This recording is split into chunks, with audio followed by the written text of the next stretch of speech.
Welcome to the Filmlings podcast. A door-to-door podcast where we analyze all that goes into effective filmmaking. I'm Jonathan. And I'm Alex. And this is episode 128, Long Live Lubitsch. Long live Lubitsch. Long live myself. And we say that because I am thinking that a lot of people listening to this may be thinking to themselves, who is Lubitsch? What is Lubitsch? That's fair. Who is Lubitsch?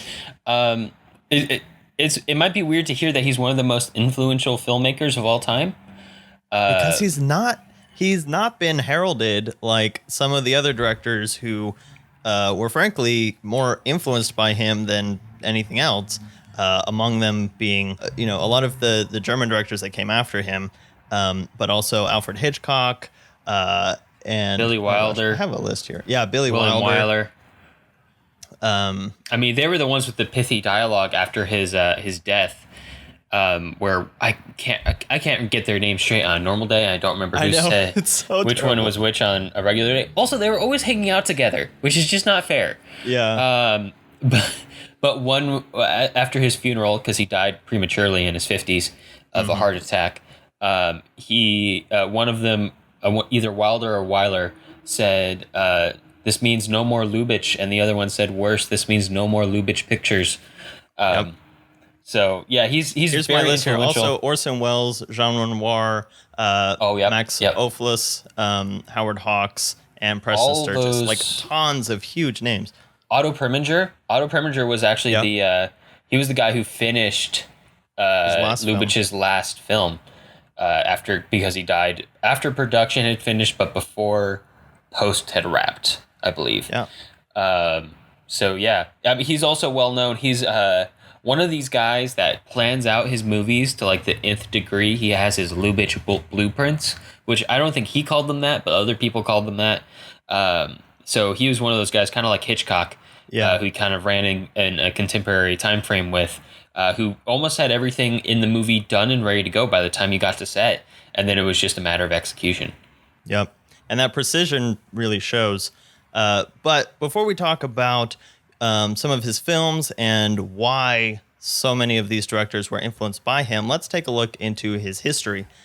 So he was born in 1892 in Berlin to Jewish parents.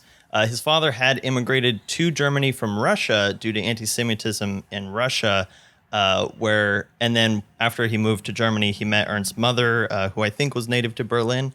And so growing up, I think he was the seventh child or something like that. Like there was a big family, but he was born several years kind of after his other siblings. And so he always kind of felt a little out of place in the family. And so that kind of spurred him to pursue his own type of interests and stuff like that, which included things like music and theater, which his father was not very approving of. He really wanted him to just kind of like take a normal job, join him in the tailor shop, do stuff like that. But Ernst would continue to do his theater and acting, and he joined Max Reinhardt's Duchess Theater in 1911. And Reinhardt was a huge name in the German theater world, and he would start to dabble in film a little bit.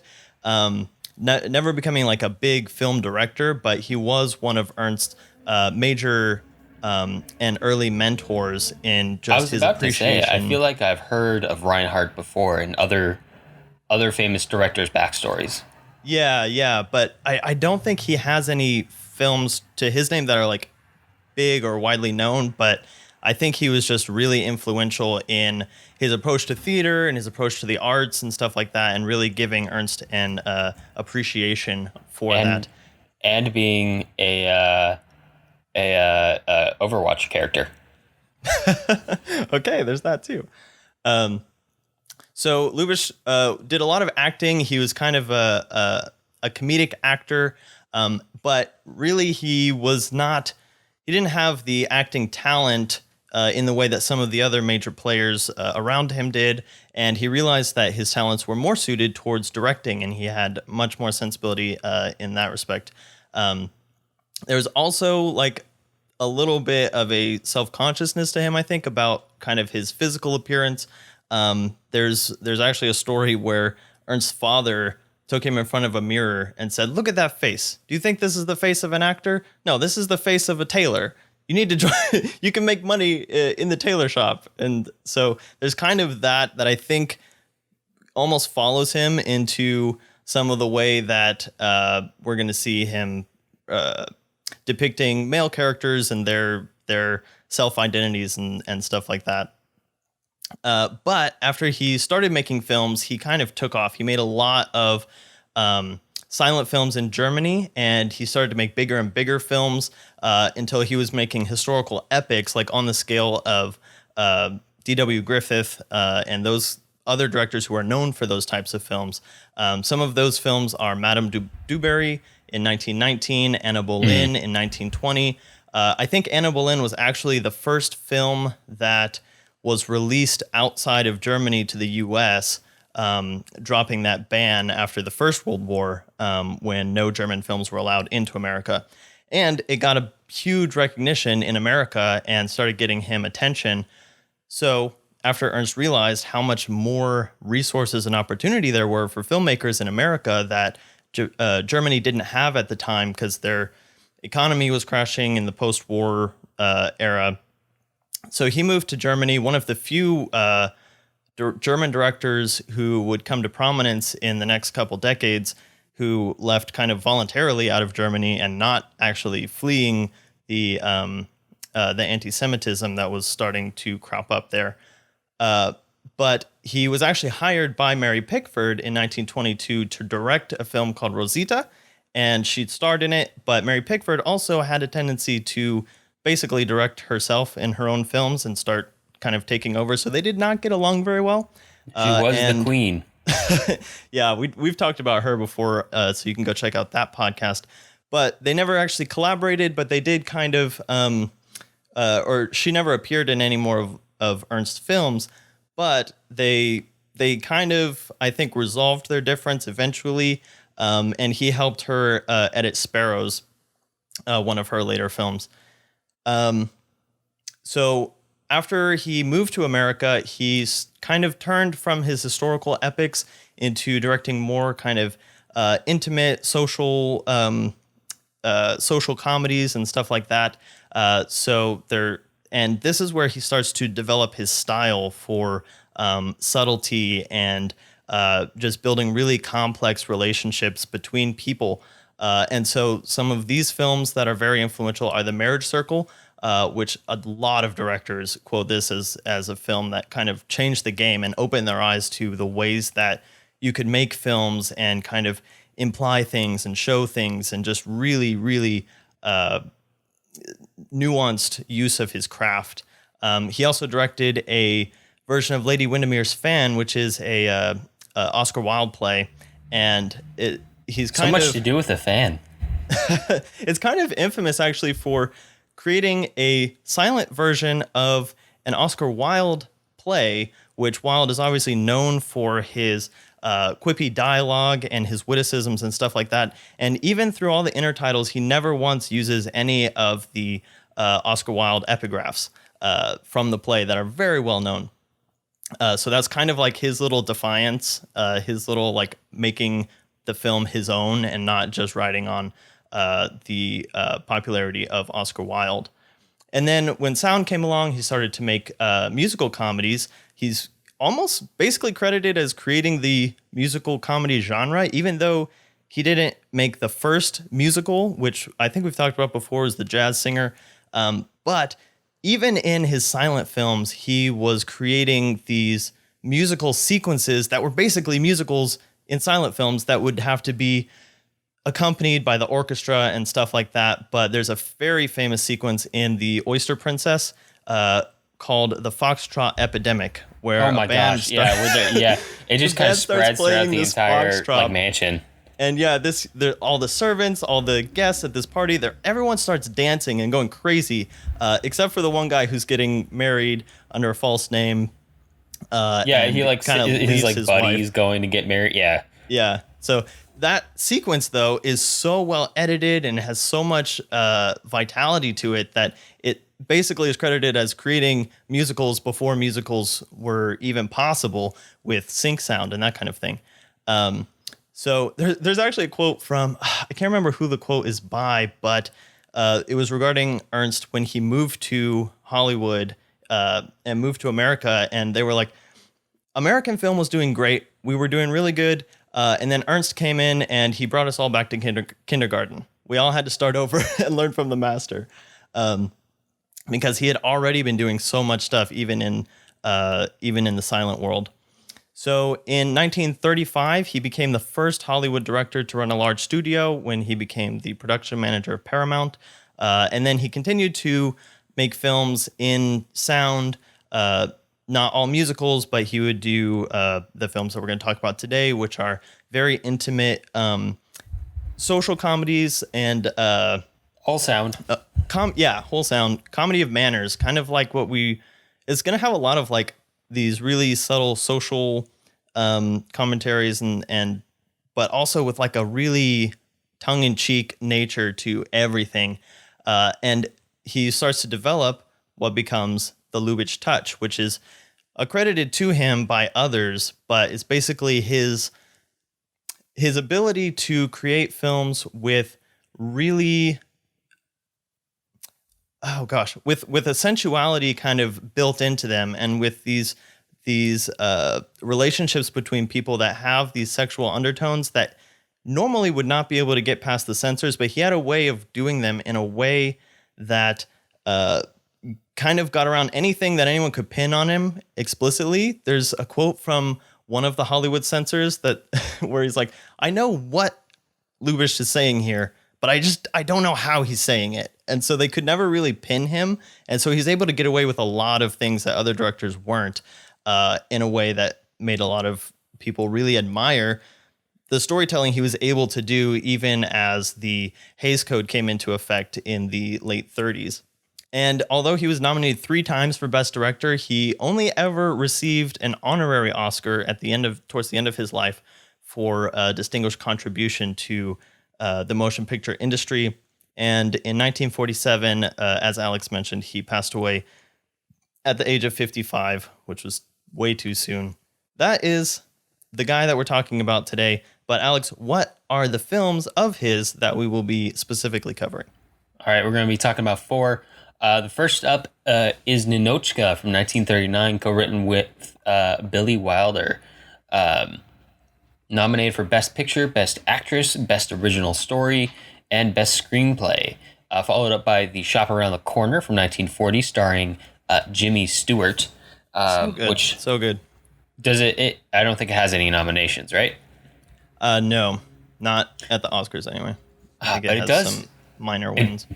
Does feature Margaret Sullivan, who has quite the history with both Jimmy Stewart and Jimmy Stewart's best friend Henry Fonda, which we'll talk about, which I feel like influences Jimmy Stewart's performance in the film. And then To Be or Not to Be, 1942, which does involve Hamlet, but it was nominated for Best Score. And then finally, Heaven Can Wait from 1943, which was nominated for Best Picture, Best Director, and Best Cinematography in color, which I think is the only color film that we're going to be talking about from Lubitsch. And with that, let's hop into the individual breakdowns, starting with Ninotchka from 1939. Ninotchka from 1939. 3 Soviet agents arrive in Paris to arrange for the sale of royal jewels confiscated from the previous Tsarist regime. After bungling the operation badly and dealing with Count Leon d'Algout, their superior, Ninotchka arrives to sort out the situation. Unknowingly, she falls into the orbit of Count Leon d'Algout, who in turn falls for her before realizing they are competitors in the Romanov jewel affair. What follows is a border and ideology-crossing love affair for the Lubitsch age. All right, so this movie stars Melvin Douglas, who, if you were in the... he was in one of the movies we watched for the film club this month, I believe. Mm-hmm. Yeah, he was in That Uncertain Feeling, which is actually a remake of one of Lubitsch's silent films that is lost. Apparently, the silent film was great because there's a lot of like reviews and stuff that we still have about it that say it was one of his like really great silent films, but no one can watch it anymore. So yeah, but That Uncertain Feeling was quite a fun ride. Did you also realize, Jonathan, that Bela Lugosi is in this movie? I did not. Where's Bela Lugosi in this movie? He is Commissar Razinin. Is he one of the Three Stooges? No. No. He, I can't remember which one's the Commissar. I think he appears very early in the film, and that's like it. Okay. Interesting. No, I didn't even notice that. That's awesome.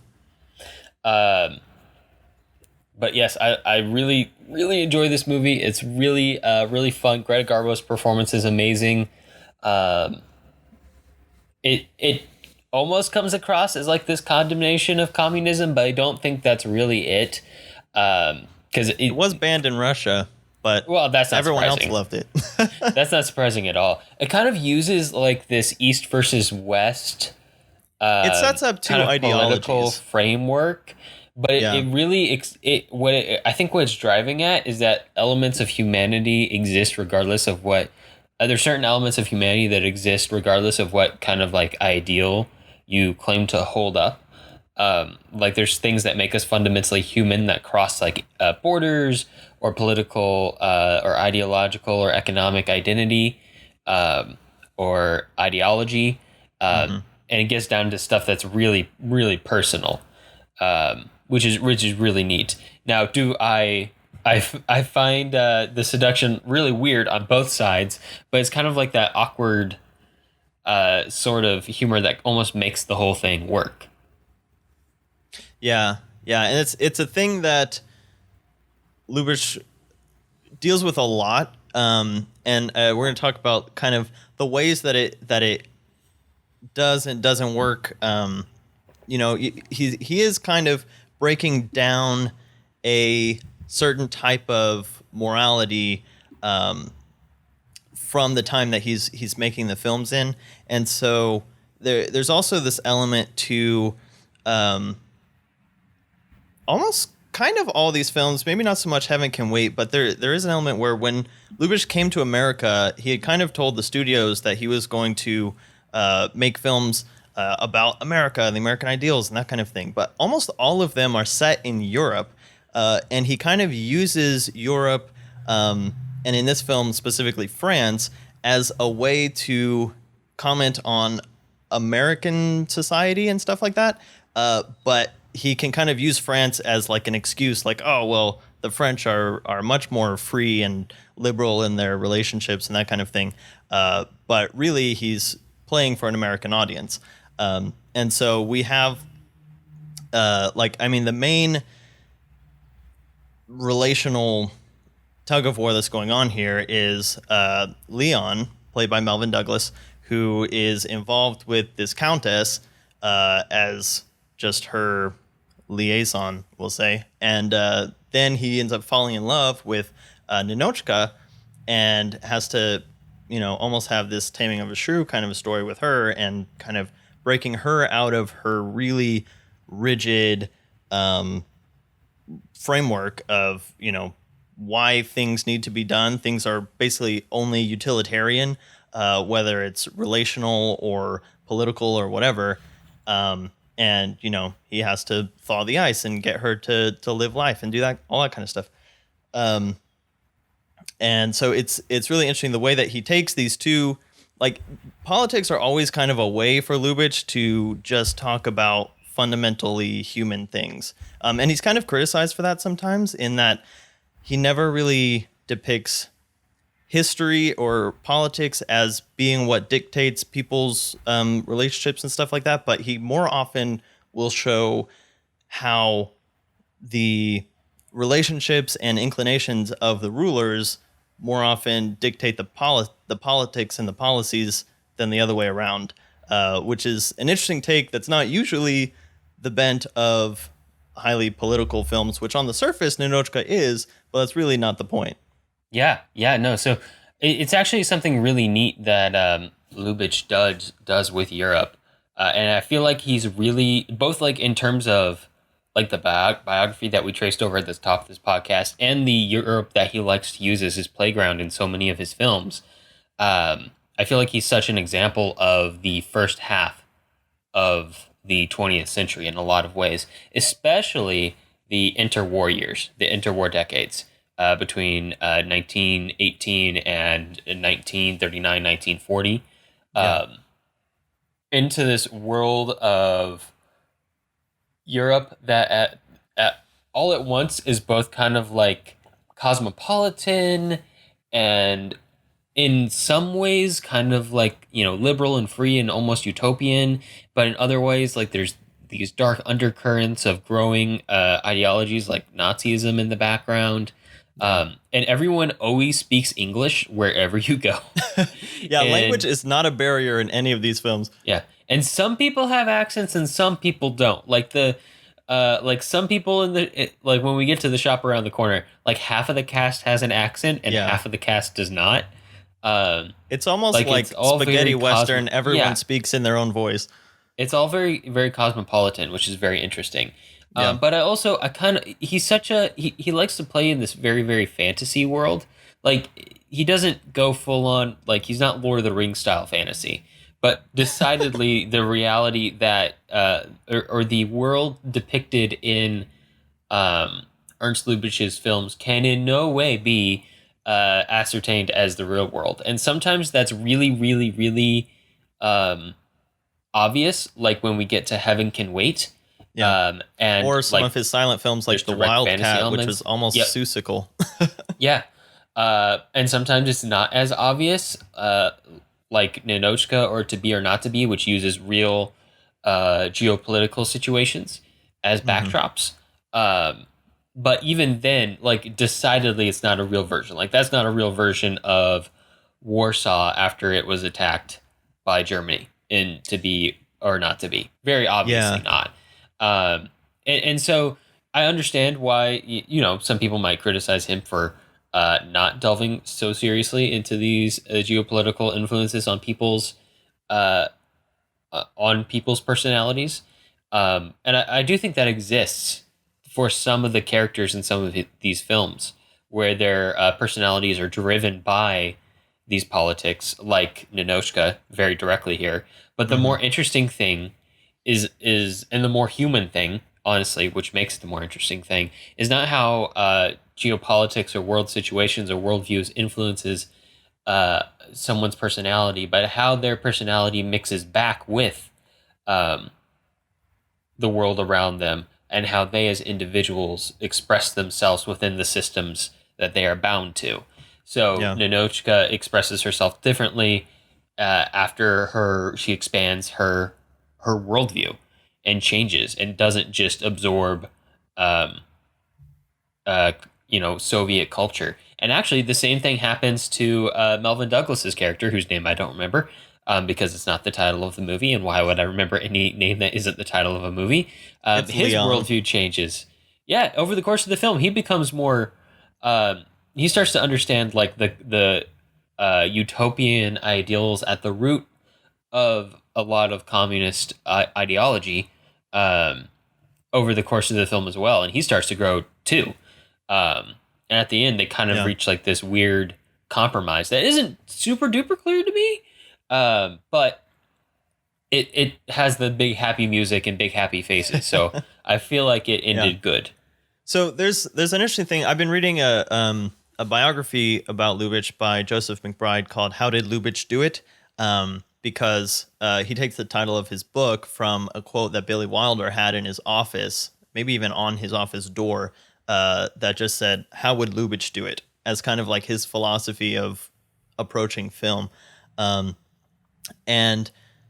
in the book, he talks about how there is a sort of nostalgic look at, as you're saying, interwar Europe, and in a way that's not completely realistic, but also in a way that probably people who were living through it were feeling about it, like, almost more of a wishful version of Europe at that time. And he also says that any other films that or depictions of Europe in this kind of idealized way probably come after about 1914 when Ernst Lubitsch started directing. Like he was kind of the one who took on this look at Europe as kind of like a, not to say that there's no darkness or bad political backdrop to any of this, but there's also kind of like Shop Around the Corner is almost more like an ideal Capra-y setting, even though technically, yes, people are out of work and there is some of that stakes there, but the story itself feels much lighter than some of those settings that are probably more real than they're being depicted. Yeah, no, that's fair. Gosh, he also just has, and we should start talking about this too, because this is part of the Lubitsch touch. He has like this perfect sense of timing when it comes to comedy. That is all based around the idea of these completely absurd characters interacting, which works out really well based on the idea that he is such a blueprint designer when it comes to being a filmmaker. Mm-hmm. And it also comes from theater to some extent.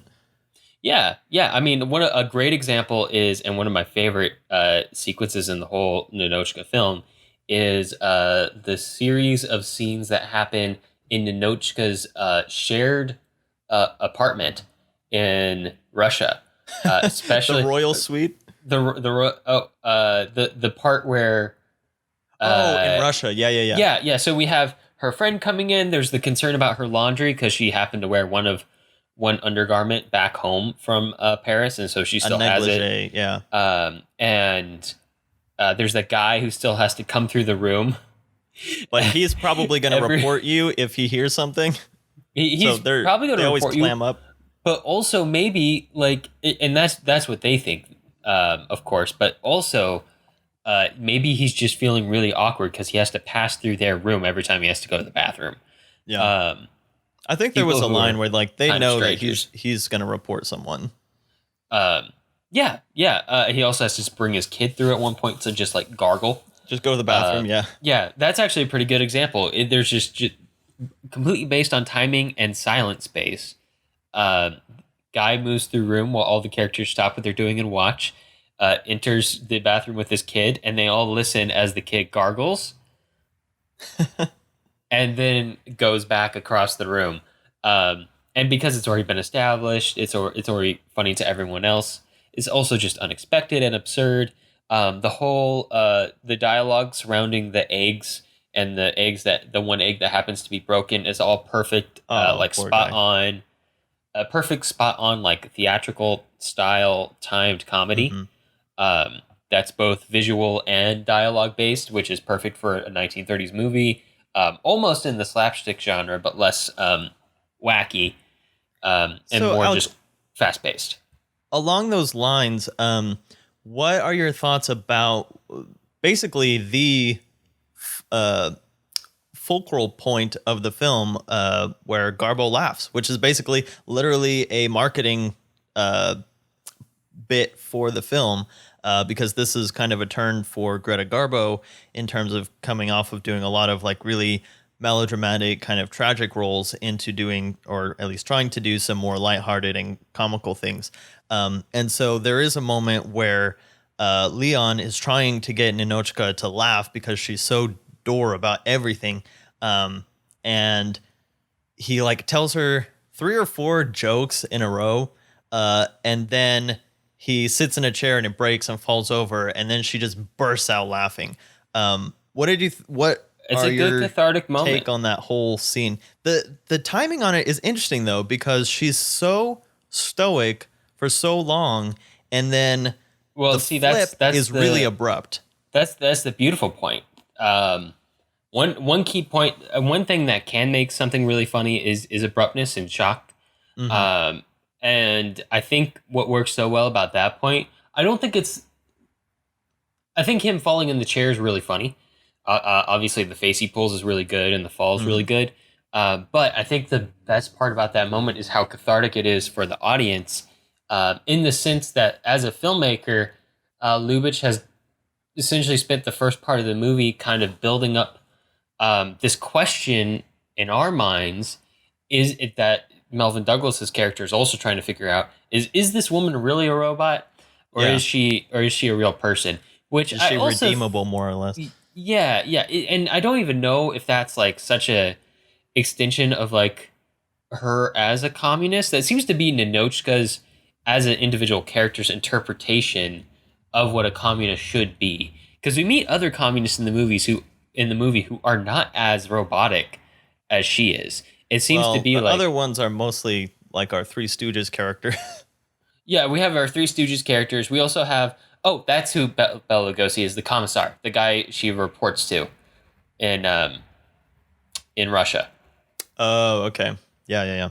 That makes a lot of sense. Okay, but our other characters who we meet are have like their own expressions of it. There's the Three Stooges who seem just put upon by they don't like being communist. They're just they're scared that they're going to do something uncommunist rather than being like fully in the mindset. Yeah, and then they turn French pretty quickly. Yeah. And then there's the commissar who is in there very briefly, but just seems to be an extension of, fulfilling his role as like a power center, an officer, a member Authority of figure. Authority figure. There you go. Thank you. But also, he doesn't seem to be as cog-like as Right. as Ninotchka is, and even her friend doesn't seem as cog-like as Ninotchka is. Her friend seemed way more human.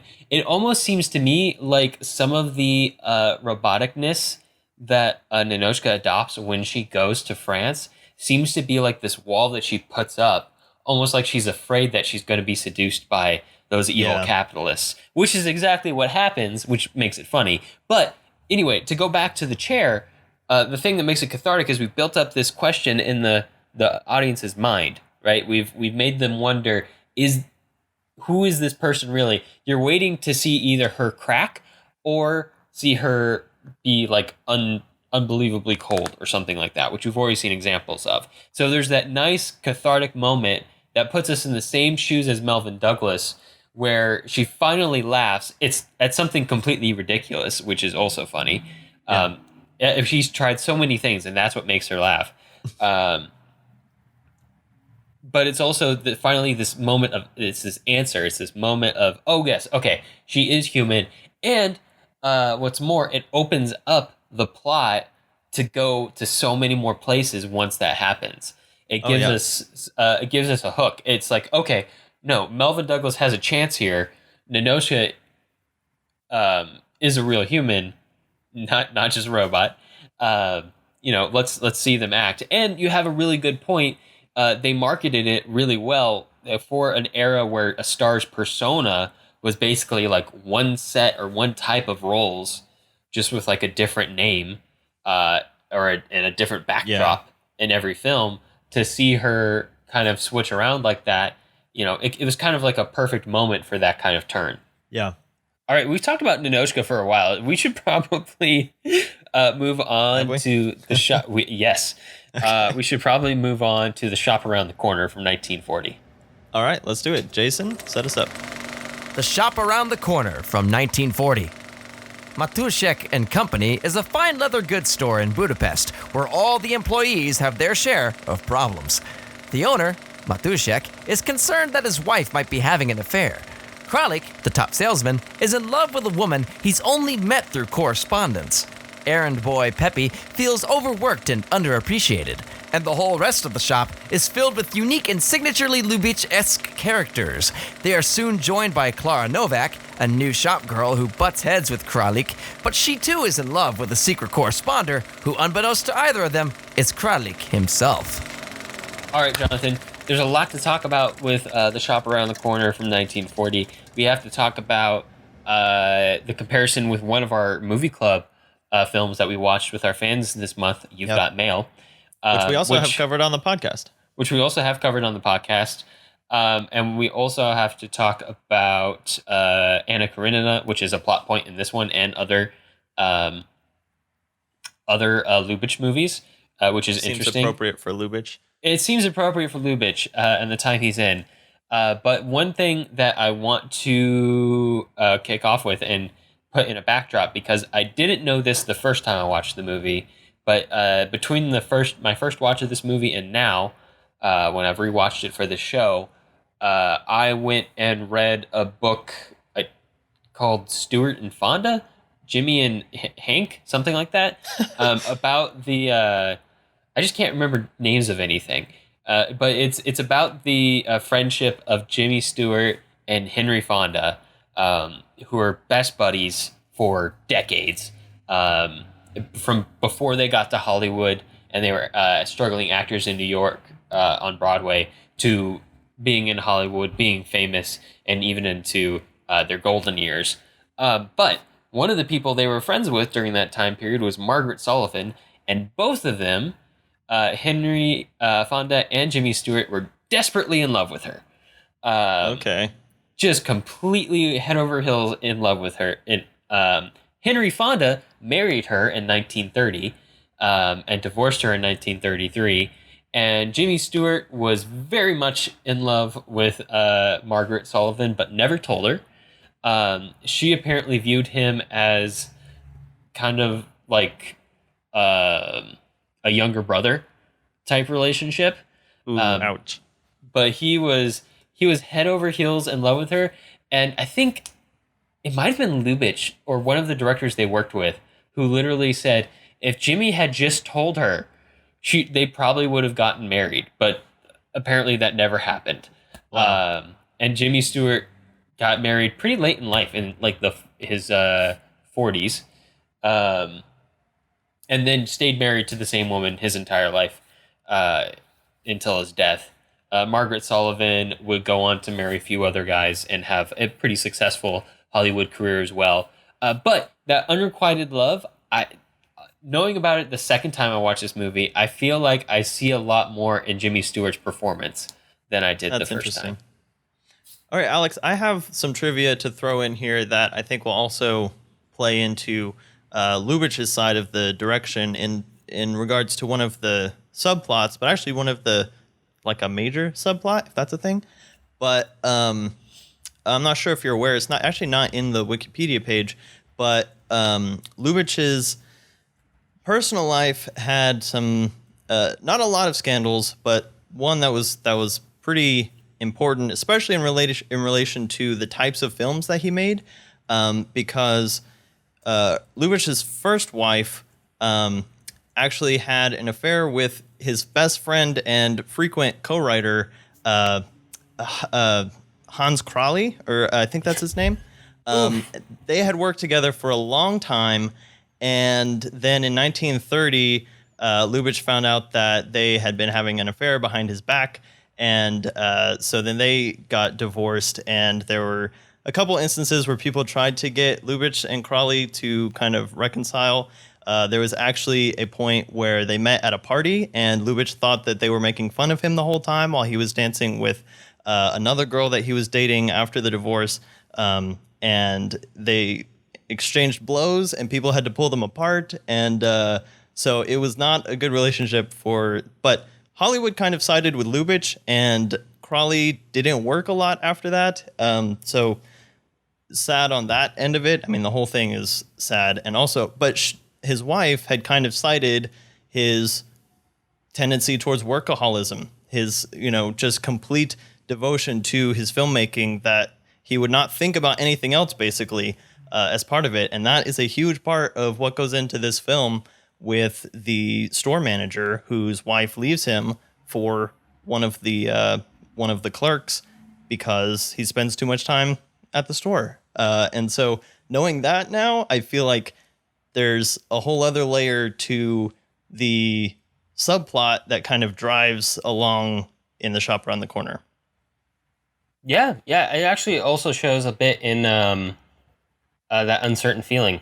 Yeah, no, there's a lot of Lubitsch's films that deal with infidelity and this kind of like backstabbing. It's always treated almost playfully and with kind of like a lot of people call it flippant, but there's a lot more depth to it than that. But there's what appears to be kind of a flippancy towards infidelity and this kind of really laxed type of relational bond in a lot of these films, and it's really ironic in light of some of the problems that Lubitsch had in his own personal life. Yeah, for sure. It is. I really like the plotting in this. The contrast between that with the store manager and our main primary budding romance is really nice. The whole way that this shop's dynamics are woven together is really good. Like it's very clear that Jimmy Stewart is the lead and that his story is kind of like the A story. Mm-hmm. But also, it's very much an ensemble piece, which is really cool. No one is really, well, there are a couple unimportant characters, but everyone has an impact. It reminds me a whole heck of a lot of The Office. Okay, I can see that. Well, that's exactly it's a workplace family. That's what it is. Yeah. And it's built around that family dynamic, and everyone has a story to tell, and everyone kind of fits together. It's not as it's a super easy way to set up a cast. Like, instantly who everyone is and what the dynamic between them is. It's also this nice concept of, inside this shop around the corner, there's this whole world of stuff going on that you might not have any idea knowing about when you go in to just buy a suitcase, or a Chichanya a cigarette box, right. Which is just such a terrible idea. Oh my gosh. But again, like the craziness of each of the characters, which is very signature Lubitsch, and the heart of each character. Like each character is very human, even when they're super flawed or super annoying, like you want to punch them out. Like what's his face? Who gets punched out, basically. Who actually gets punched out after cheating. Or I guess he's not really cheating, but he is having an affair with the boss's wife, which isn't nice. Yeah. So, but he is like flaunting it. Like he will walk in and show off all the crap that this is part of the masterful tact of Lubitsch, is that you will see in one scene the boss man, who also plays the wizard in The Wizard of Oz, which is always fun. So I'm just going to call him the wizard. So the wizard gets a phone call from his wife, and he's like, "Yeah, I'll send you some money. I just sent you some money. Why do you need more money? Okay, fine. Here, I'll send you some more money." And then the clerk that she's having an affair with walks in with like a new fur coat and is like, "Hey, look at my new fur coat." Or look at my diamond ring. My grandma got it for me. And you're just like, because you know what's going on. Yeah, no, for sure. Even like the really subtle humor that just kind of like shows how much Lubitsch comprehends like how humans work. Like the jokes at the start of the movie where it's like, why are we all trying to be the first ones at the store? Like, this is ridiculous. Yeah. Or like the... I don't think anyone ever says like out loud that, everyone is a yes man in this shop except for me, but it's just heavily implied. Or the routine jokes where annoying guy, I think Vache might be his name. Vadas, like purposefully misinterprets comments from people, and everyone always gets upset whenever he does that, and then everyone rounds to his defense in a moment. But I will say, there's so much heart and humanity in this in this store, and you do not have hardly any of that in You've Got Mail. Okay, we're going there. Sorry. That is one of the things, because I watched them in such close succession this time. Yeah. It just really stuck out to me, because You've Got Mail just goes full rom-com and then doesn't have like the same heart behind it as the shop around the corner. And yeah, sure, it has twirling. Don't forget the twirling, which is just kind of like an unexplored plot device that's like told instead of shown, really. And it has other people at the store, but they don't have like the same kind of. But they don't even work together. Like it's not like these two people that we're following are in close proximity. They have to like contrive ways for them to come together. Yeah, that's the great part about the shop around the corner, is it's two people who don't like each other in real life, but love each other when they don't like their work personas, but they actually like the real versions of themselves. The romantic ideologies. That they share through the letters, but they're forced to interact in such a way that they never get to reveal who they really are until the end of the movie. And the saddest thing is that I feel like that is such a modern idea, like because online dating is just ubiquitous now, and so there is almost a lot more relevance for falling in love with quote unquote the idea of someone based on your correspondence their online than there persona ever has been before.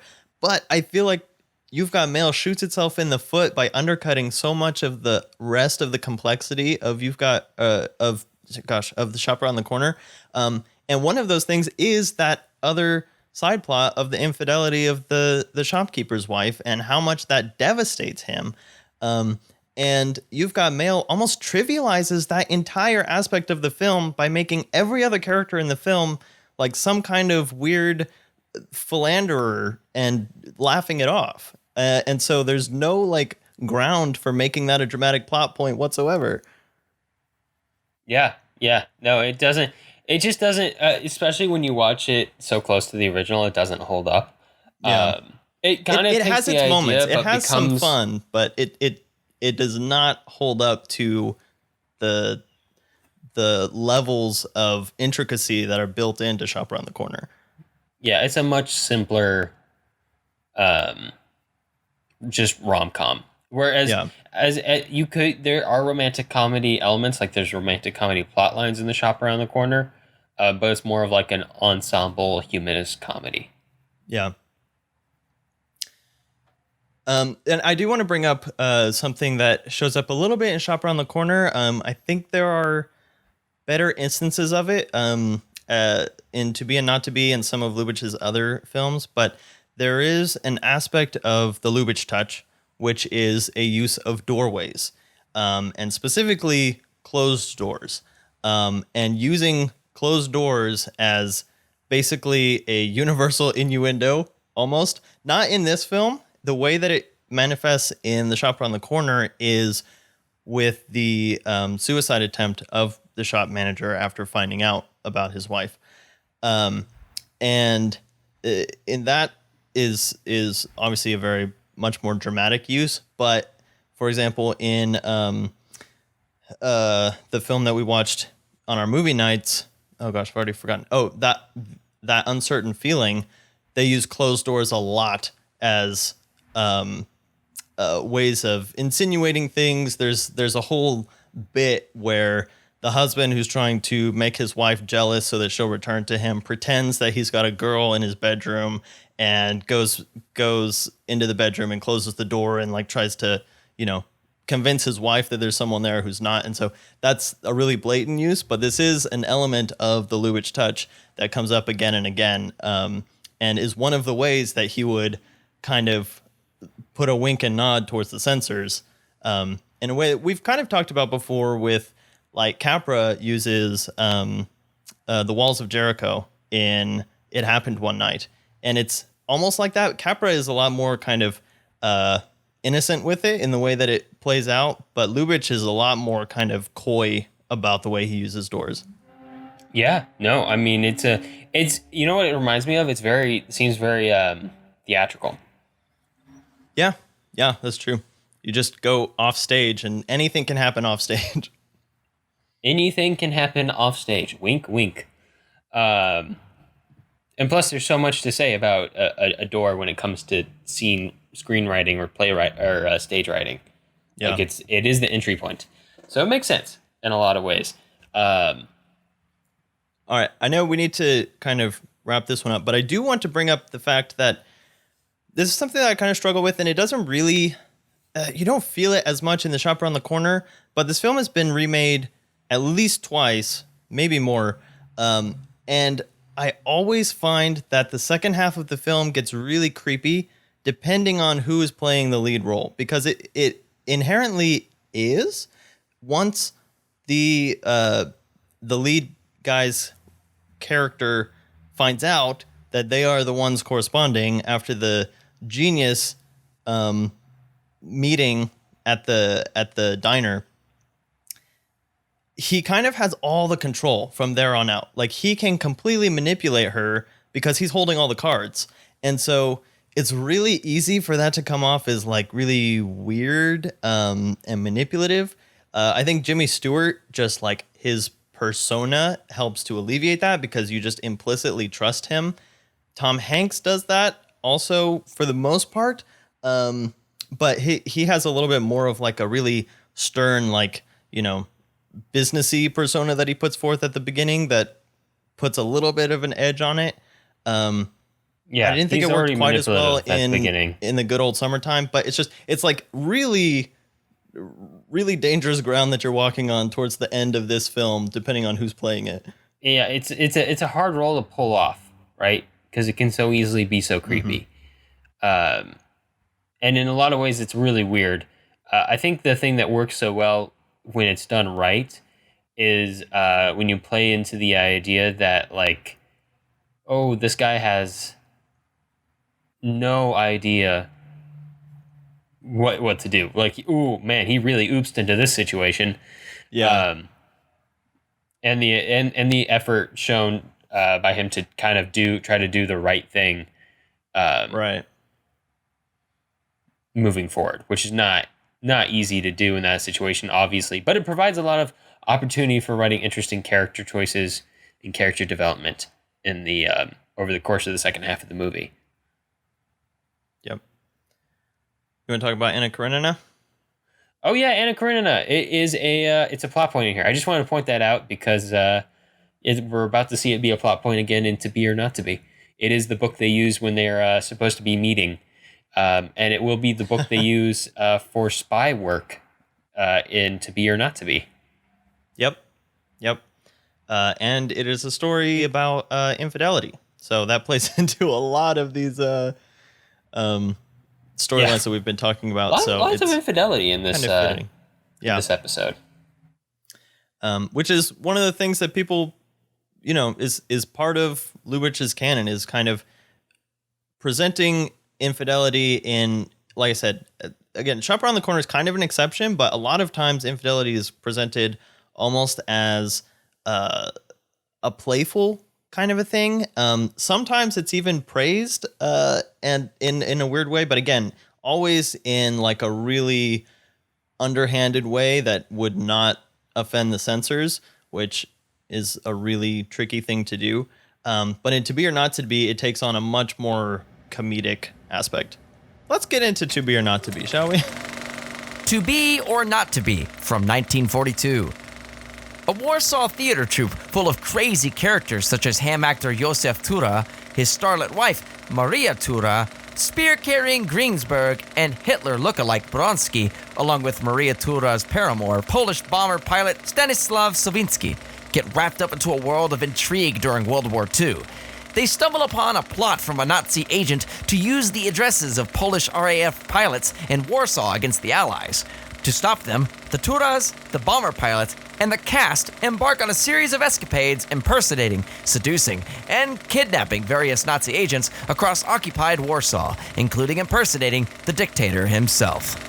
To Be or Not to Be is maybe the most theatrical of the set that we're talking about today, if for no other reason than it is like a play within a play from the get-go, and does center entirely around a set of a troupe of thespians. A theater troupe, yep. A theater troupe, a full-blown theater troupe. Look at them putting on plays. He has to carry a spear. Oh, Alex, actually, I need to preface this again with some kind of external info tidbits. So, okay, this came out in 1942. The war is kind of ramping up. America's getting into World War II now. And this is going to be the most direct commentary that Lubitsch has on World War II and Nazism.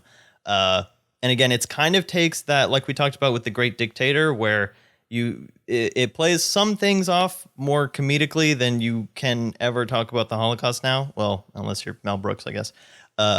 But who actually remade this film directly. Okay, so that aside. Did Mel Brooks remake this movie? Mel Brooks remade this film called To Be or Not to Be, 1980 something. So I think it was a musical too. So look into that. I have not watched it.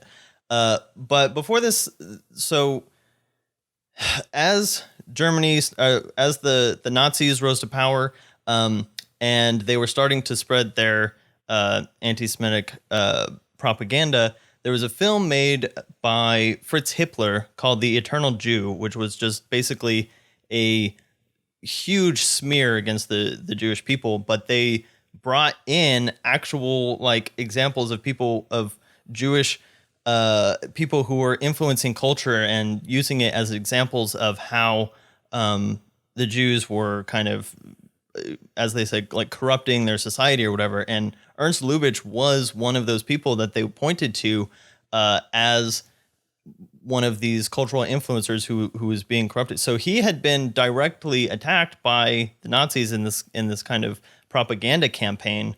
And that film came out in 1940.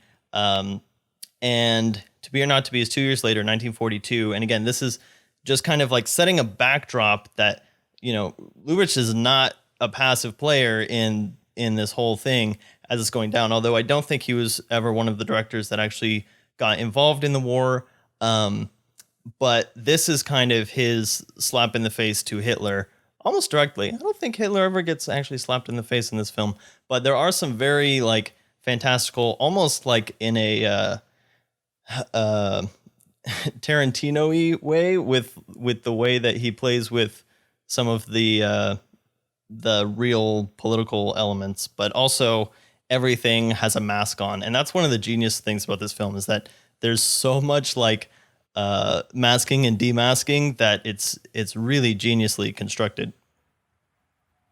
Yeah, there's a lot of layers to handle here. I mean, especially, it just gets more complicated for like the first half of the movie. The war starts, the affair starts, our Polish bomber guy has to go to Europe. Suddenly there's a spy plot line involved in the movie now, which is where the Anna Karenina book pops up. And then suddenly there's a situation that's just a series of mistaken identities and assumed identities, which is so completely Shakespearean. And Lubitsch does it within the story, and he also does it to the audience, which is the best part. Starting from the very first time that we see Hitler walk on stage, and or we don't know it's a stage at that point, he walks on screen, and all the Nazis say, "Heil Hitler, Heil Hitler," and then Hitler goes, "Heil myself," and then the fourth wall drops, and we see that it's this theater troupe putting on a play about Hitler, which is Ernst Lubitsch putting on a film about a play about Hitler, and but just they mocking use a him play all about the way Hitler through. to entrap Hitler. Right. Which is basically Inglourious Bastards. Yeah, no, I can see 100% how this could be a huge influence on Inglourious Bastards, and there's no way that like a hardcore cinephile like Tarantino wouldn't know. Oh yeah, absolutely. About this and be influenced by this. No way, especially like the cheekiness involved in it. I feel like that's one of the things that you can definitely kind of take like a humorous approach to World War II sometimes. Almost in the sense that like to deal with it's like laughing in the face of evil in a certain aspect, right? Like, yeah, it's so bad that maybe one of the things you can do is laugh at it to show that it can't affect you as much as it would like to. And the other thing is, this is that weird period, like just before we actually know how bad it is. And so there is a tone shift, like 2 or 3 years later, after the concentration camps are liberated, when we're like, oh yeah, this was way worse than we thought. But this is the period where we know that Hitler's bad. We know that he's got to go down, but we can still kind of play him off as like this kind of comical Satan kind of character, like they do in this film and also The Great Dictator. Which actually, speaking of The Great Dictator, that film that I mentioned, The Eternal Jew, also mentions Charlie Chaplin in it, which he was not a Jew, but may have been just kind of thrown in the mix because of The Great Dictator, because they didn't like that. I wouldn't be shocked at all. That 100% makes sense. So in this film, we do have that use of doors. So we have our main couple, played by Jack Benny and Carol Lombard, the Turas, and we have Maria Tura's admirer from the audience who starts to court her backstage. Always steps out during the Hamlet soliloquy. Which is, first of all, I mean, it's hilarious, but it's the dumbest way to carry on an affair. It's such a good moment every time he leaves. The actor who's so full of himself gets just so pissed. Yeah. And at first he doesn't know what's going on, and then Lubitsch does it again as like the period on the whole film. But that backstage element is our closed door. So using the stage and the play, and then every time he walks out during the soliloquy, we know what's happening. And that's the closed door. So we know what's going on behind the curtain. But it's still ambiguous enough that Lubitsch can get away with it. Yeah, right. And then every time we do go back there, it's innocent things are going on, which implies that uninnocent things happened when we weren't looking. Until the moment when the guy shows up during the spy plot, he literally steps into his pajamas in his bed, and he walks in on him. But then we whisk the husband into this spy plot so quickly that he has no time to think about what's going on. Yeah. And so the audience doesn't either. One of the things that makes the comedy in this work so well is the character motivation, which is always something that makes comedy work pretty well. But the fact that the husband seems to care more about the affair than he does the spy plot, and also his reputation more than anything else. Whenever the Nazis haven't heard of him as an actor, he gets so pissed. And he's trying to be a Nazi, funny. And he's trying to praise himself as a Nazi to get the other ones to fall in with him. What is his character's nickname? Concentration Camp Freddy or something like that? Concentration Camp Erhard. That's what they call me. Yeah, he just keeps repeating that line. Until he meets the real Erhard, and then he plays it to him. So yeah, it's so good. The way that our main actor has to step into the shoes of an SS officer in order to convince the spy to give him the information that he would have been giving to the SS officer, until his wife gets sucked in to the SS officer's room because the admirer had recommended him. Oh gosh, the spy. Dude, Lubitsch plots are like the whole thing is just but you like don't get confused. Like it's kind of amazing how clear it is, as convoluted as it is. One of the things that makes it really clear is that everyone's always acting in their own character motivations and interest, which means you don't have to follow the plot to understand what's going on.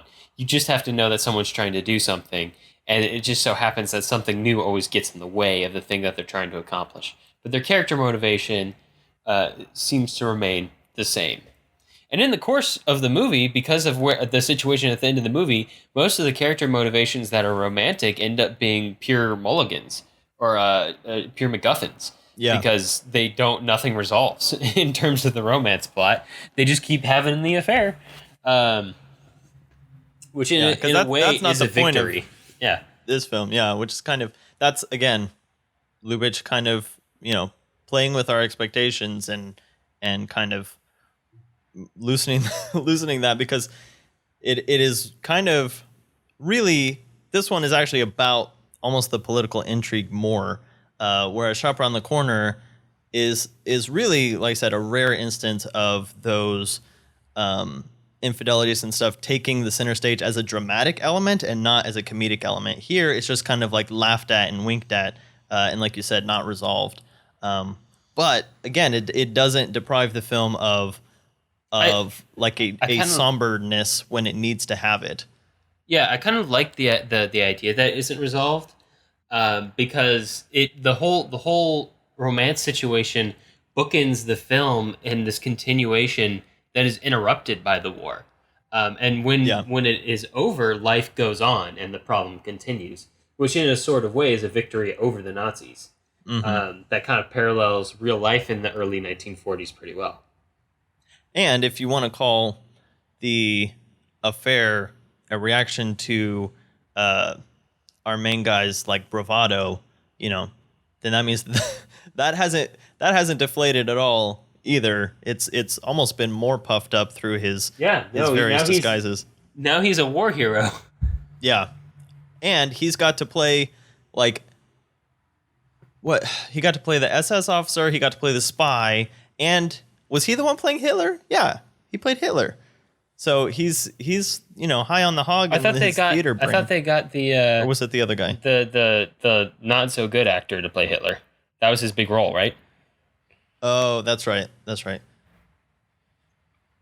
Yeah. Oh man, there's just so much that goes on there, but it's very complex plots in Lubitsch movies. And it's the complex plot plus the screwball comedy angle with that kind of, European coyness that Lubitsch brings to all of his films.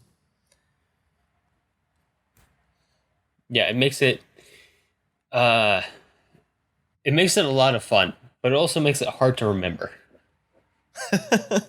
in specifics. Yeah. You kind of just remember laughing. You remember how the movie made you feel, but you're not going to pick it apart too much. If you think about it, it's a pretty good cover to get from a filmmaking point of view to get out of a film without anyone poking at your plot too much. Especially during the code. Oh, for sure. 100%. Yeah. Lubitsch is very good at smoke screening like that, which is all about the art, which is what the art of storytelling is. Yep. All right, so shall we move on to our last film, which has a lot of closed doors? Oh yeah. Let's go to Heaven Can Wait from 1943. Heaven Can Wait from 1943. Henry Van Cleve, a lifelong playboy and contradictorily a family man as well, is dead. In pursuance of this fact, he applies to Satan himself for admittance to hell, seeing as he believes that's where he belongs. Satan, unsure Van Cleve qualifies, has him embark on a retelling of his whole life, which involves several affairs, seducing his cousin's fiancée, cheating on the same woman many times, winning her back, and eventually settling down into the role of a family man. The deterioration remains, though, whether his life be qualified as evil enough for hell or good enough for heaven. We have color. We have Technicolor. Yeah. This one's full color. It's full Technicolor. It's very much in that fantasy element that really starts to pop up in the 1940s. You see it a lot in movies like this kind of predates the war a little bit, but It's a Wonderful Life. Has this sort of fantasy element. A lot of the Archer's work, Powell and Pressburger, like this Colonel film Blimp, came out which the came out in the same same year as Colonel Blimp. Yeah. Yep. And also, I was thinking a little more of A Matter of Life and Death, which is 3 years later. Very similar to this. Very similar. It even has the big dramatic staircase. But this one, it's much more dramatic in that one, probably because it's Powell and Pressburger, and they're very, very grand in their imagery, which I love. I always love that. But Heaven Can Wait is kind of in that same vein. It's this brand of escapist fantasy that I think became very popular during the war years for exactly that escapist desire. Either the depiction of a more idealized world or going into full supernatural elements like the afterlife, like this, which can be comforting in a time that is just so rife with death, like 1943. So, it's a very much a movie of its time, but it doesn't really have much of anything to do with the war. In fact, all of its events are set prior to World War One. It really doesn't matter. I think I saw a quote about Lubitsch films that none of them really take place in the real world. Most of them take place in Lubitsch land. And I think this is solidly Lubitsch land. They all take place in Lubitsch land. But I do think that's important in a sense, because that time in the lead up to World War I is kind of like this time when everyone thought It was like the longest period of peace in Europe. It was like 3 or 4 decades of straight peace in Europe, and it was the longest time that had happened, in like millennia. So that it was kind of it, and back, on the back end of the very optimistic 19th century, it was kind of like this time of hope, peace, and prosperity. It was kind of where a lot of the cosmopolitan ideas that Lubitsch pulls his Lubitsch land come from. So it kind of makes sense that it would be set in such a time, before worries and before strife. Although I will say this film is allegedly set in New York and the coming up of New York, so not actually Europe. That's fair. But it is, yeah, I mean, it's kind of the same idea took hold in New York as well. And it's kind of when New York went from being a city of the 19th century and post-colonial industrialism into like the modern city that we think of it which is kind of today. The point. They kind of follow that track. They do. They have that exterior shot that they keep coming back to. And this dude that we follow is just, he's a very charming fellow, but gosh darn, if he isn't just the most like privileged, like blessed little rich boy that you've ever seen, who isn't mean and certainly isn't like evil in any sense of the word, like we see. Well, this is the framing question of the whole film, right? Because he starts off, it kind of presents itself as like he voluntarily, after he dies, walks down to hell because he's like, I know all the things that I've done, which we're going to see are basically serial infidelity, and so I belong here. And then that is the question that this His Excellency, which is our quote unquote Satan character, is trying to figure out if he actually belongs in the underplace or if he has to take the magical elevator up to the other place. It's kind of like the ultimate struggle that Lubitsch has with the idea of infidelity. Yeah. Which seems to be just such a big theme in all of his movies. He calls this one of his favorite films of his. Yep. And now, I don't think that he is ultimately a good person, but you're right. Like, is the thing he did, he are the things he does over the course of the movie, completely evil? I do think, or damnable in this case. I do think that it is a little too like. I almost feel like it's way too easy on the main character. Like he seems contrite at the end for sure, but like it definitely feels like he gets away with like everything over the course of the movie, and like his wife just completely forgives him too.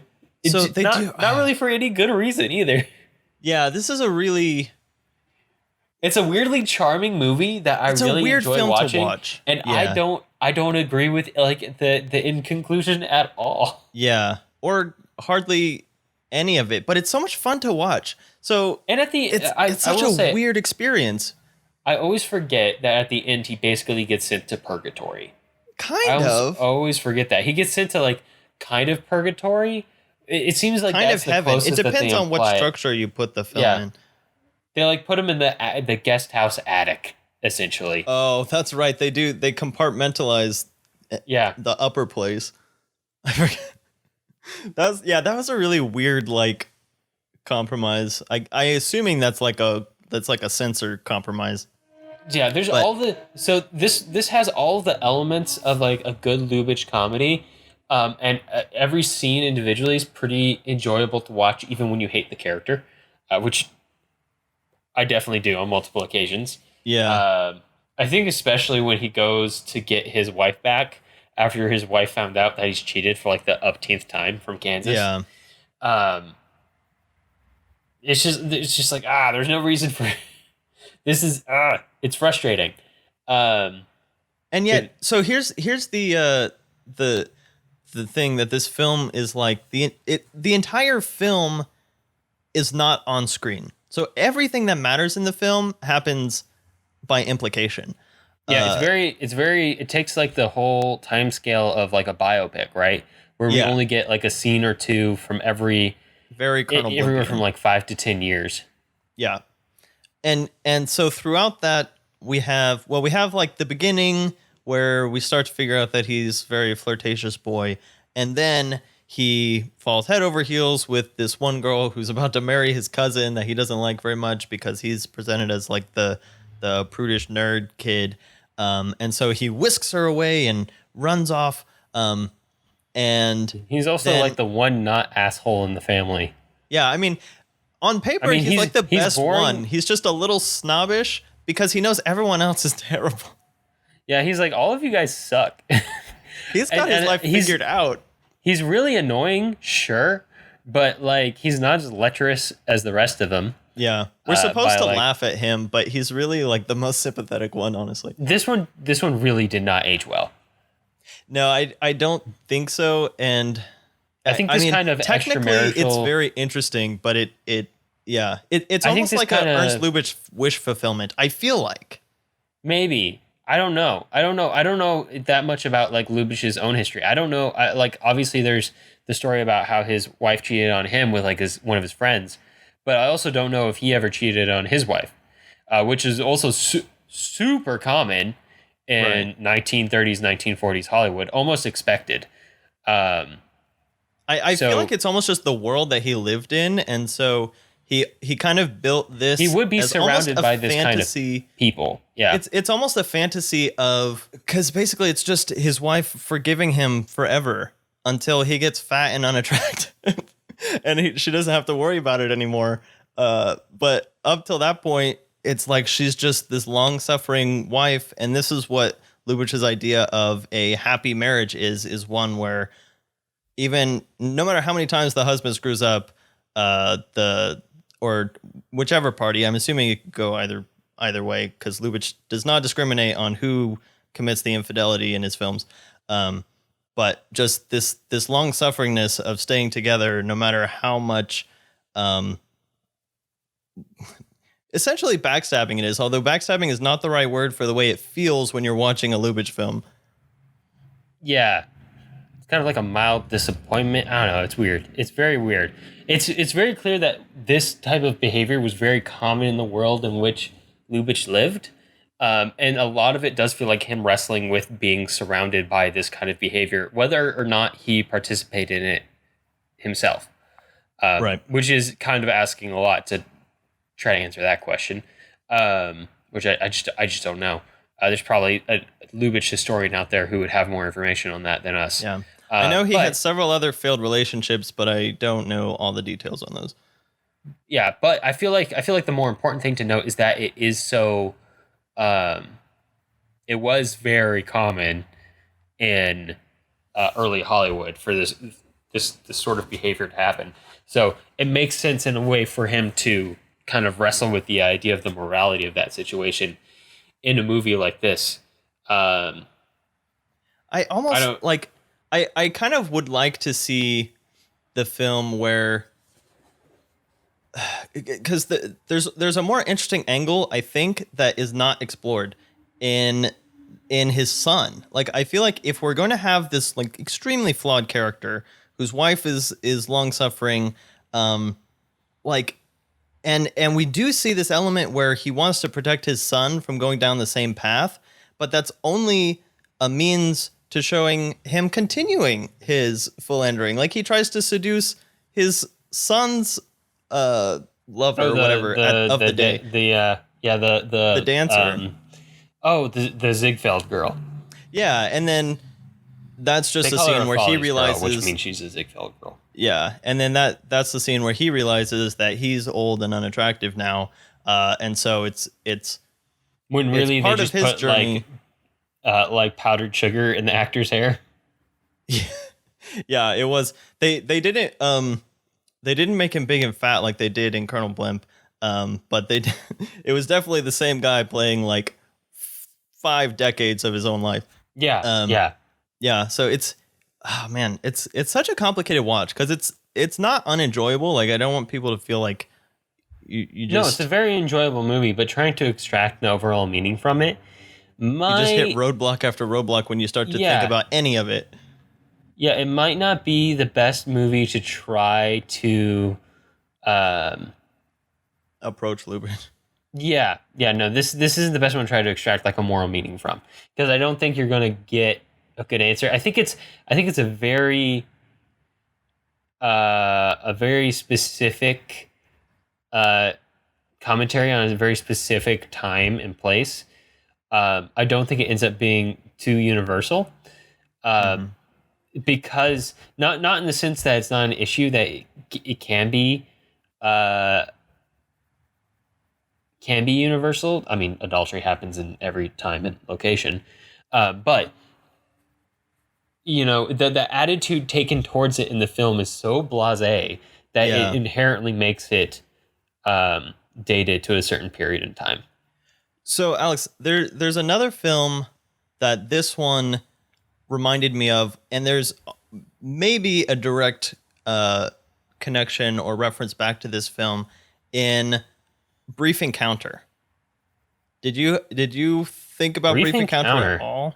Do you remember one of I- David Lean's early I films? really like Brief Encounter. It's really good, but I didn't think about it while watching this movie. What made you think about Brief Encounter? So, Brief Encounter, first of all, is very Lubitchian. It is from 1945, so it's actually 2 years after this. So I'm almost assuming that Lean was influenced by Lubitsch and may have taken aspects of that. But so the premise of Brief Encounter, which we didn't cover on our David Lean podcast, but it is very kind of milestone film in Lean's career, is about a wife who has a very kind of happy marriage, but also kind of, in her eyes, very boring, very routine, rote. And one day on a train station, she meets this guy, and they start up a normal conversation, which then turns into They have a brief encounter. Yes, they have a brief encounter, which turns into an affair. Dun, dun, dun. And there's a shot that bookends that film where, in the very first shot, when we're seeing her boring marriage, she and her husband are sitting in their living room. They have a fire going. He's reading the newspaper. She's doing something else. And she starts to realize how boring her life is. And then at the end of the film, we come back to that after she's had this thing that her husband has no idea about. And she kind of has to settle her mind with the life that she has. And there's kind of that same shot almost in one of the scenes with Van Cleve, our main character here, and his wife, while they're sitting around after he's realized that he's old and fat. And then this is kind of where she tells him that she knows all the things that he's been doing that he thought he was being so sly about. So I thought that was really interesting. And the other interesting element to that is that Brief Encounter was a huge influence on a film called The Apartment, because in Brief Encounter, they basically use a friend's apartment as their rendezvous spot in a really weird way that then Billy Wilder takes, and he turns into a whole film about this guy whose apartment is being used for this affair. And so there's this kind of full circle element to this, and all those stories kind of have this very Lubitchian aspect of infidelity. And Brief Encounter is not comedic. I'm not sure if The Apartment is comedic or not. I still haven't got around to that one. Oh, The Apartment? Oh, The Apartment's amazing. Yeah, The Apartment is influenced by Brief Encounter. The Apartment is 100% influenced by Brief Encounter and everything Lubitsch ever did. It's Billy Wilder, right? Man, Yeah. that was one of those movies that I watched as like a teenager when I just like printed out the AFI list of like 100 movies you should watch. And I went to Family Video, which is no longer open, but it's the rental store that used to be by our neighborhood as kids. And I just looked for movies on the list, and The Apartment was one of the first movies I found, and I just got it and plugged it in and watched it, and I was like, this is amazing. I didn't know movies could be this funny. This is great. And yeah, it stuck with me ever since. The Apartment's amazing. Do recommend it. Go watch it. It very much follows up on a lot of this sort of thing. There's a lot of times where the infidelity feels almost justified in a certain sense in these movies. Not to say that it is inherently so, but it is motivated correctly. Usually, and then Not in Heaven Can Wait. Not in Heaven Can Wait. This guy just does it because he can. It seems to be where he derives his sense of self and his sense of self-worth as seen by like how he suddenly loses self-worth in when he starts to go gray and And I then he's guess almost rewarded for that. gains at a the couple end. pounds. Oh my gosh, Yeah, his basically. freaking death is like the weirdest one, because he's literally on his deathbed and he's like, no, this nurse is too ugly. And then she gets switched out for the night nurse who matches his exact fantasy of basically being carried over the river Styx. And she's like, she put the thermometer in and my temperature went up and up and up. And then I died. I'm like, oh my gosh, this guy needs to calm down. Yeah, no, that was a weird like verbal description that he gave. It was really weird when Lubitsch. Maybe it's just because it's a Lubitsch movie, but when he said she put the thermometer in, I went, what? Yeah. Like where'd the thermometer go? But yeah, Some of his lines are more subtle than others. It's weird. It's odd, but it matched the character. Like it's 100% what this guy would say. Yeah. Like 110%. He's just a weird character that I wouldn't want to hang out with them. Being completely lecherous his entire life. It's also one of these things where like I assume that she, you know, if the guy that you're marrying has just stolen you from your wedding after he met you for like one instant in a bookstore, like And that was guy's really probably not creepy going in to be that the most bookstore. faithful guy in marriage. Really, like his entire like flirting technique is so creepy. I know Yeah. it's just like dated, really, but it's also creepy. All right. Yeah, that's Heaven Can Wait. Anything else on Heaven Can Wait, Alex? No. Heaven Can Wait, can wait. All right, so let's move on to overall notes. And Alex, I have a question for you. What is the Lubitsch Touch? Describe it for me. It's hard because it's when we enter into the realm of really good storytelling, we're entering into the realm of stuff that cannot be defined so much as experience, it sounds weird to say experience the Lubitsch touch, but it is something that Lubitsch would say in one of his movies. But it's a combination of all those signatures, right? It's stuff like the closed door. It's stuff like the well-timed theatrical visual comedy. It's stuff like the social commentary. It's stuff like the really exaggerated, just hyper realistic characters who are just completely fantastical. That all kind of meld together. It is, in essence, it is kind of one of the early concepts of auteurship that we saw presented, and it does predate the concept of auteurship that is put forth by the folks in Cahiers du Cinéma in and the interesting thing is that France. he was coming up at the same time, and those same writers like wrote a lot of articles about him. They praised him. It's just for some reason, somewhere along the line, he stopped being talked about as much as Hitchcock or Capra or. I think a lot of it has to do with the fact that he kind of died early. I think that's a big part of it. I think another big part of it is that when he died meant that he didn't have a lot of color canon in his oeuvre, so to speak. Like Hitchcock has a lot of color canon, and I almost guarantee that if you catch a Hitchcock movie on TV or presented to you by somebody else for the first time outside of like a cinephile setting, it's probably going to be one of the color ones. You're not going to see like 30. Capra doesn't 39 have a steps lot for of the first time. color. He doesn't, but even any Capra color. Capra isn't as well known as someone like Hitchcock either. That's true. You know, I would say Capra's probably better known than Lubitsch, just maybe, and that's probably to do with the syndication of something like "It's a Wonderful Life."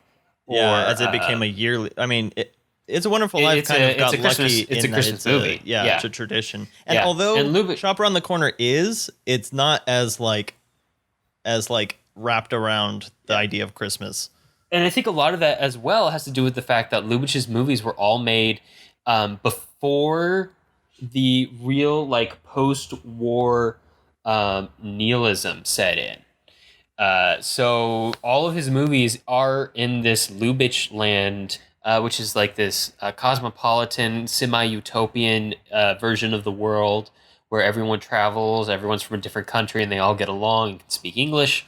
And so, his movies didn't really fit a post-World War II world.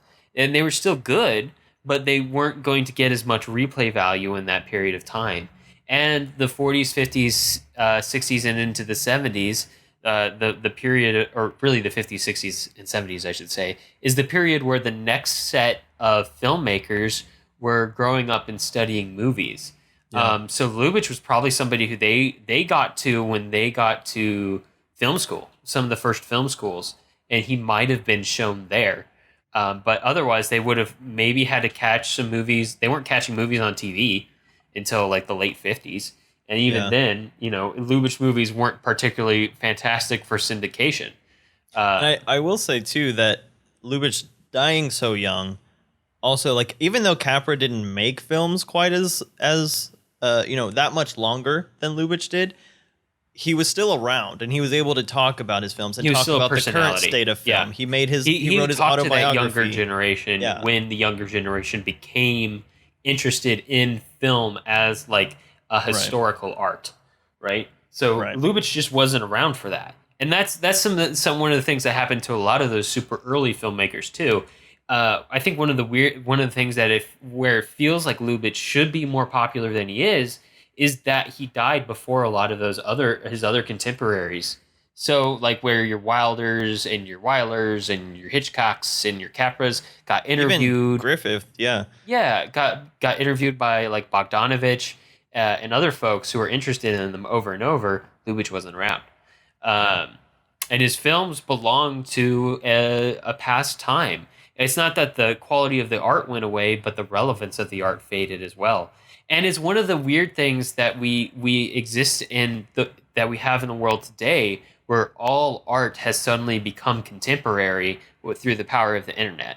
Like you can access nearly anything almost immediately, but that wasn't true up until like maybe 10 or 15 years ago. So, it's not actually all that surprising that someone like Lubitsch isn't as popular as he could have been. Now, is it possible in the future that he could be more popular? Sure. Oh, for sure. It depends on who gets taught more in schools. Yeah. And what gets circulated on the platforms that people follow. He's almost one of the ones that you almost work backwards to. You start with the Hitchcocks and the Billy Wilders, and then you're like, well, who did they like? And you start reading their interviews, and they're talking about this Lubitsch guy. And then you're like, oh, I think I saw Shop Around the Corner one time at my grandma's house or whatever. And then you kind of work your way back into it. Yeah. And it definitely could take off again. But he's definitely like a further reading type of filmmaker that you get to, even though he is so fundamentally influential to everyone else. And in that contrast, there's a lot of interesting stuff to talk about when it comes to both film academia and the history of film academia, which is like a double meta layer. So have fun with that. Yeah. And regarding the phrase, the Lubitsch Touch, which is kind of traced back to some article that was written about him, but basically became ubiquitous even during Lubitsch's career. Someone asked him about it one time, and they said, what do you think it means? And he said, I would like to know myself. You can find out. If you find out, tell me. I can't give you a definite answer because fortunately I'm not conscious of it. If I ever become conscious of it, heaven prevent, I might lose it. So it's one of these things that just like it was inherent in the way that he worked, and he didn't really like to put a label on it. But there was also another quote by someone who said that to some extent the Lubitsch, like using the Lubitsch Touch as like a term, is almost not very helpful, because if you don't know who Lubitsch is, then the term doesn't help you. And if you do know who Lubitsch is, you already know what it is. So like there's it's not very instructive. It's a self-defining term. The definition of the term is the term is in the definition of the term. You have to see it to know what it is, right? Yeah. And it is essentially an expression of like individual style that just becomes a thing. And some people just jive with their own style better than others. I think that's an important part of becoming an artist. Your own style just kind of exists on its own, and it grows out of who you are as a person and the media that you consume. And the more that you create, the more it becomes well defined. And it relies a lot on just you doing things that you enjoy in story making, and not worrying too much about what a story is supposed to be or measuring up to some other standard, but rather just creating art that you enjoy and that functions on its own in the way that you want it to function. It's really, I think it really is a good sign of somebody who is both like in love with his art and genuinely has a good time making it. I think that's when you see people who have a really well-defined style. I think that's when you see like a Hitchcock or a Tarantino, is people who are truly in love with the thing that they do and just have a whole heck of a lot of fun doing it. Yeah. And let's talk about one of the main things that we have been talking about that relates to that style, which is the closed door, and also a term that I'll throw in here that we talked about on our Ozu episode, which is ellipsis. And like Lubitsch, literally every other episode since then. Yeah, right. We've talked about it a lot, or the idea of blank space or what you leave out. Yeah, and it's really useful. And I will say, there's another great Billy Wilder quote about Lubitsch's closed doors, where he says, Lubitsch can do more with a closed door than most directors can do with an open fly. Basically saying that Lubitsch's closed doors are like so much more insinuative and exciting than basically the modern. I mean, now, and we've talked about this before too, is like the Hays Code, as restrictive as it was, promoted a lot more creativity, and the dropping of the code means that when you can show everything, you realize that it's not that exciting. It's not that great.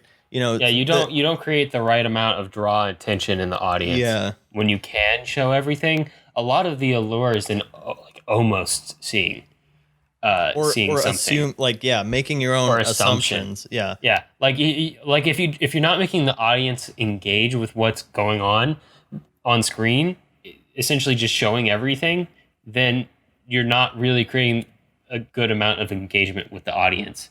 Whereas if you actually, work to create the desire to see something, or the interest or the insinuation of seeing something, then you're probably going to end up with a much more interested and therefore much more titillated audience. Yeah.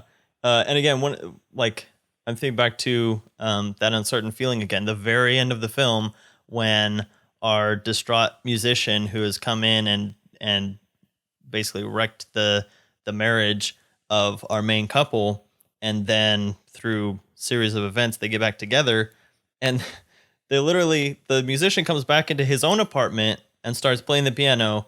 The husband walks out of the guy's bedroom in his pajamas and says, "Hey, can you keep it down?" and walks back in.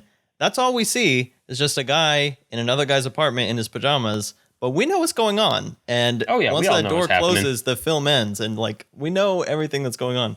We know the walls of Jericho have fallen. Yeah, but it's still letting us fill in those blanks. And again, that's where the ellipsis comes in, the way that Ozu would use in a very much more dramatic, less romantic terms. But it's giving us holes to engage the audience, to basically, there's other quotes of Lubitsch saying that, or who was that? But basically creating an interactive cinema, more or less, in a way that the audience is filling in the gaps that you're presenting around a framework of a story. So, Heaven Can Wait could, on its very, very surface, be read as a guy who showed a beetle to a girl one day when he was a little kid, and then grew up, stole his cousin's bride, and stayed married to her for the rest of his life. But if you're actually reading between the lines, there's so much more to that film. You could read it as a complete straight story of, solid rock family. But it's definitely not that. Actually, having everything spelled out to you as an audience is really not that fun. It's not as fun as you think it would be.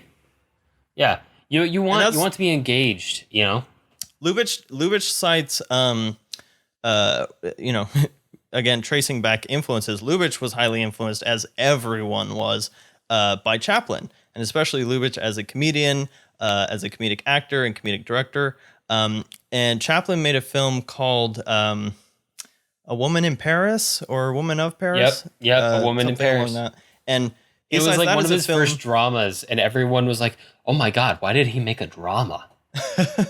But it was hugely influential in a way that Lubitsch saw it as not pandering to the audience, not spelling things out, and giving the audience their respect in terms of understanding the story in the way that it's presented. Yeah. You want to get out with using as few title cards as you possibly can.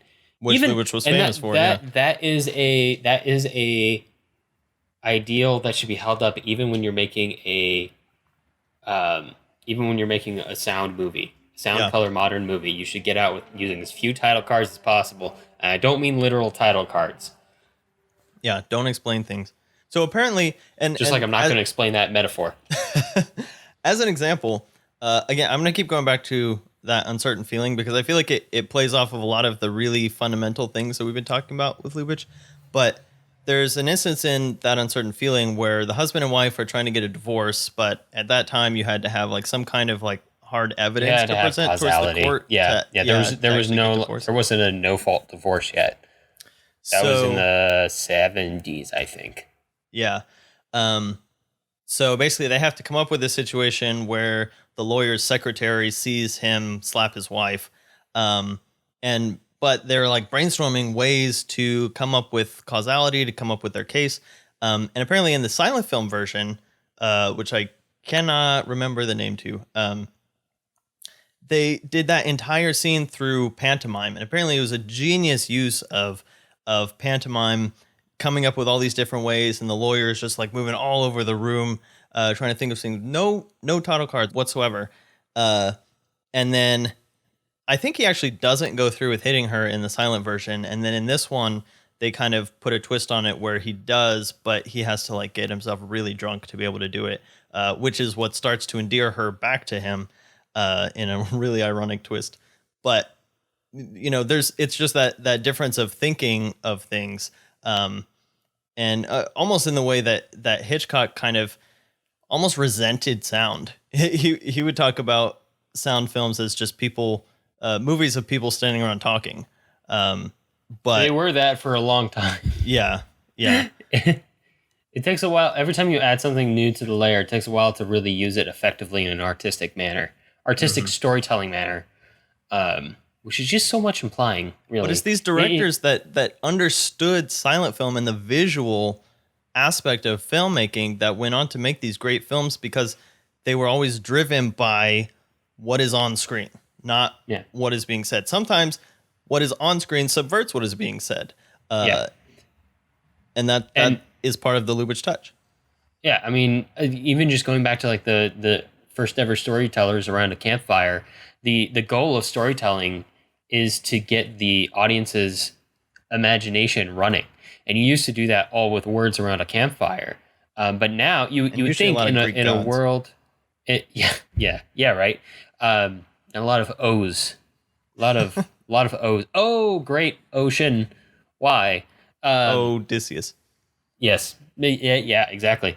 And you would think that in the modern era where we have all these visuals, that it wouldn't be as hard to get the audience's imagination running, but it still takes just as much work, if not more, to get their imagination running, to start building a world or a feeling or whatever you want them to be building around the thing that you present them. And they can't do that if you're filling in all the lines for them. Yeah. All right, Jonathan. Well, what are we going to be talking about next time on the podcast? It's been a while, Alex, since we talked about animation, but we're getting back into it. And we are looking at the Irish animation studio Cartoon Saloon. And which of their films are we talking about? Man, they do such good work. We're going to be talking about 4 of their movies, probably their 4 most popular. I think they're 4 only features, although they do have plenty of shorts out there. And this includes both their Irish folklore trilogy and the one non-Irish movie they've made. Although I guess they're all Irish because they're made in Ireland. The first is The Secret of Kells, which is from 2009, which details the story of the Irish monks who kept classic literature intact through the Dark Ages, which is one of the only reasons that we have texts from older than like Shakespeare, is because the monks wrote it down in Ireland. All of like the Roman texts and Greek texts were saved through that mode. Then we have Song of the Sea from 2014, which is about a Irish lad whose younger sister turns out to be a seal woman, which is a common theme in Celtic folklore. I remember when I found that out. It was a rough day. Whew, man. And you have 2 seal sisters. That's crazy. And then The Breadwinners from 2017, which is about a young lady trying to survive and keep her family alive in Taliban-occupied Afghanistan. And it's way darker than any of these other movies by like Alex, a but long this shot. is- It's a turn. Here's the bar, though. Is it darker than Grave of the Fireflies? It's pretty close. Dang, that's gonna be rough. And Grave of Fireflies is real dark. I don't think it ends as sadly as Grave of the Fireflies, but there is a lot of death, and a lot of just hate. There's a lot of very hateful, scared people on screen. Although I will say they do a good job of showing how much that hate comes from a sense of fear and a warped, controlled worldview. I don't think no one comes across as very mindless in Breadwinners, which I must say is quite the achievement. It's been a minute since I've seen it. I saw it when it came out, so maybe that it doesn't hold up as much as I think it does. But I believe it's really good, if I recall correctly. And the latest is Wolfwalkers from 2020, which is one of my favorite movies from 2020. Wolfwalkers should win Best Animated Feature at this year's Oscars. Hot takes It's right not, here. Hot takes, It's people. not going to, because they're going to give it to Pixar again, because they always give it to Pixar.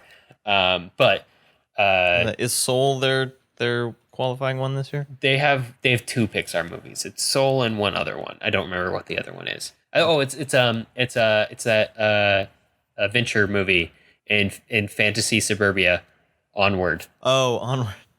Yeah, Oh, Onward gosh. and Soul got a nomination. Wolfwalkers really should win, but I don't trust the Oscars, nor do I put a lot of stock in who they nominate or who they select to win. But Wolfwalkers is just a really good movie and should be watched. It's great. Even my dog likes it, and she doesn't normally pay attention to movies, probably because it has a lot of wolf howling in it. But yeah, it's really, really good. Yeah. So what was our latest bonus podcast about, Jonathan? Yeah, so we have a Patreon. If you would like to go over there and support us, you can join our online community. Join us for movie nights every Thursday. We pick movies that usually relate to whatever we're studying for that month. And also, you can subscribe to our bonus podcast and get a little bit extra content. And our latest one, which you can listen to right now, relates to our previous main show topic, which was very low budget, very fun to watch bad movies. And so we watched Kung Fury, which is available on YouTube, and it is a wild ride of people and After Effects and green screens. That's a thing. So if you want to hear us talk about that, you can join us on the Discord. Oh wait, on the Patreon. Anyone can join us on the Discord. Yeah, And they Discord's should. open. Come join us on the Discord. Well, that's about all the time we have for this episode. If you have movie suggestions for us or want to reach out, I can be found on Twitter at JSSatchel. And I'm at Alex Garinger. And I'm at the Blue Jay, 1994. And to find links to things that we talked about today, you can view them on the blog at thefilmlings.com. If you like the show, let us know. Leave us a review on iTunes so other people know what we're all about. We definitely appreciate it. Talk to you next time. All right, see ya.